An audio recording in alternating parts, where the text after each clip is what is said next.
going to Minneapolis, which these days is not a great thing to do. And Mohammed Noor, who was a police officer there, shot her through his cop car door. Apparently in an unprovoked, racially motivated attack. Now, it could have been religiously motivated too. I guess we're not exactly sure. But right now, the mayor of Minneapolis, mayor-elect, is extremely angry. He's not angry about the fact that somebody on the police force there killed somebody in an unprovoked attack. That's just part of it's normal. Don't worry, people. It's a big city. Sometimes we got problems. No, he's mad because Identity Europa showed up to put a little memorial up to Justine Damond. And they said he went apeshit and said, no, the same police force, oddly enough, that Mohammed Noor was part of, then has to go and remove it. You see, if you have, like, ethno-nationalist beliefs, you are now a pariah to the point at which you're not even allowed to put up a memorial. It doesn't even have to include anything racist. Like, it's not like they left a framed photo of Adolf Hitler there and said, they sat around saying Sieg Heil, and there were, like, swastika flags and stuff. It's probably what, they wish that you would believe happened.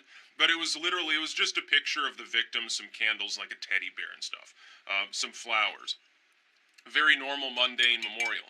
Apparently, it's gotten to the point where if a person has any form of nationalistic beliefs, now, of course, this is a specifically ethno-nationalistic group. Now, what about a civic nationalist group? What about populist movement? Now, they're not even allowed to function in society. Like, they certainly can't have a job if they're open about their beliefs. So they can't find employment. They're not allowed to go anywhere without getting mobbed suddenly. They can't speak online or in person. They can't even memorialize anything.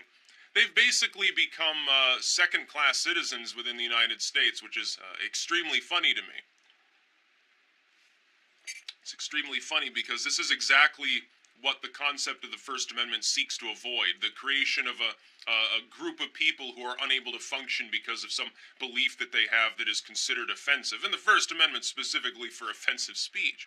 But I find it very funny that people seem to be very, very upset at Identity Europa for making a memorial. Like the mayor, like, I condemn in the strongest possible terms the perpetrators of this, vile act, I guess, putting up a memorial that has no specific racial inclusions. It's just that they happen to put it up there. I condemn it in the highest possible terms. Like, it's the worst thing that ever happened. A woman is dead. That's okay. That's par for the course. And by the way, at the time, the media didn't even want to talk about it. Why? Because the perpetrator was a minority, so-called, and the victim was white. And let's not mince words. It's exactly why it got less airplay. Can you imagine had the roles been over? 40-year-old black woman walks up to a cop car. Evil white Christian Zimmerman look-alike is in the car, blows her away through the door. What the hell do you think the media would have done? It would have been plastered everywhere for months. You would have never heard the end of it. We've seen this before. We saw this with Garner. We saw this with Michael Brown. We saw this with Trayvon. In some cases, you've got a media circus and a total lynch mob freak show, even if it was a justified act.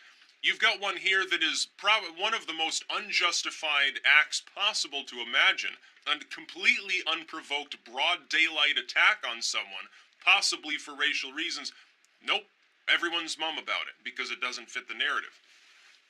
The narrative is that anytime there's police brutality, it's 90% of the time the cop is white, and 90% of the time the victim is a minority. Now, that's not even remotely true. Absolutely wrong, but that's the narrative. But that's because they only fixate on certain stories. People have begun to notice the discrepancy here, and I guess what I'm wondering is how can you say